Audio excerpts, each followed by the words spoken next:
She left me at the airport. I was 15. Her suitcase rolled toward the first-class gate while I sat on a cold bench clutching my ticket to nowhere. "Figure it out," she shrugged, slipping her arm through her new husband's. He didn't even look at me. His kids were already boarding, laughing. That was the moment I stopped being her child and started being my own weapon. It wasn't sudden. The betrayal had been creeping in for months, subtle at first, like shadows lengthening. She used to cook with me. Then she stopped. She used to ask about school. Then she forgot. Every smile was reserved for him, every ounce of affection redirected toward his family. I thought I was imagining it until she said the words that burned into me. "They need me more than you do." At 15, that sentence became my inheritance.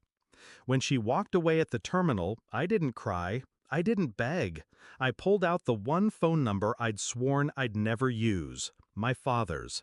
Estranged, silent for years, a ghost who had vanished from my childhood after their divorce. The line rang once, twice. Then a voice I barely remembered said, "Where are you?" 2 hours later, a jet taxied on the private strip. He stepped out, suit sharp, expression unreadable. Not a hug, not a lecture, just a nod, like he had been waiting for this day. I boarded. I left her behind. While she sipped champagne in some luxury resort, I was in an office lined with glass and steel, my father's world. For the first time, I saw the other side of my bloodline. Power, precision, calculated moves. I told him everything. Every word she said.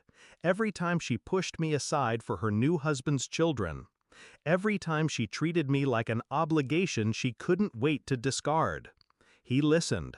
No interruptions. Just silence that stretched like a fuse waiting to be lit. When I finished, he poured a drink and said only, "Then she forfeited you." And with that, she forfeited everything. The plan began that night. Not with rage, with paperwork. Custody petitions, asset audits, investigations into her husband's finances. My father didn't raise his voice. He raised an army of lawyers. They found cracks in her perfect life. Tax evasion, fraud tucked behind offshore accounts, custody violations buried in forgotten court records.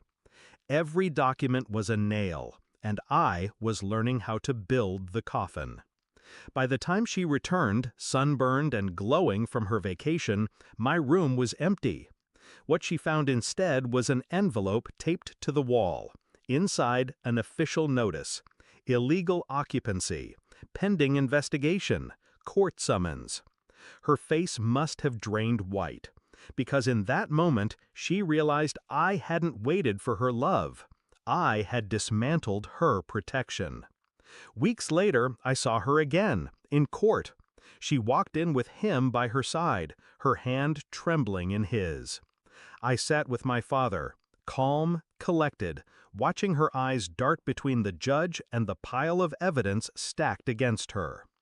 Every lie she'd told, every dollar misused, every document she had signed carelessly, it was all there, turned into a weapon sharper than a blade. When the judge ruled, it was swift. Custody fully transferred. Assets frozen. Investigations launched. Her husband muttered under his breath. She gripped his arm, but I could see it in her eyes. She knew he'd leave the moment the money dried up. That night, she called me. Her voice broke through the phone, pleading. "You don't understand. I thought I was doing what was best. Please, just talk to me." But I had already learned the truth at 15. She hadn't chosen what was best for me. She had chosen what was easiest for her. So I gave her the only words I owed. "You figured it out. Now I did too." And I hung up. The house she thought she owned is gone. The accounts she relied on, seized. Her husband disappeared. Her new family scattered. And me? I stand taller. Not because I won, but because I survived the moment she tried to erase me, and turned it into the moment I erased her hold over me. I don't crave her apology anymore. I don't need her recognition. Because the day she left me at the airport, she wrote her own ending. All I did was sign it.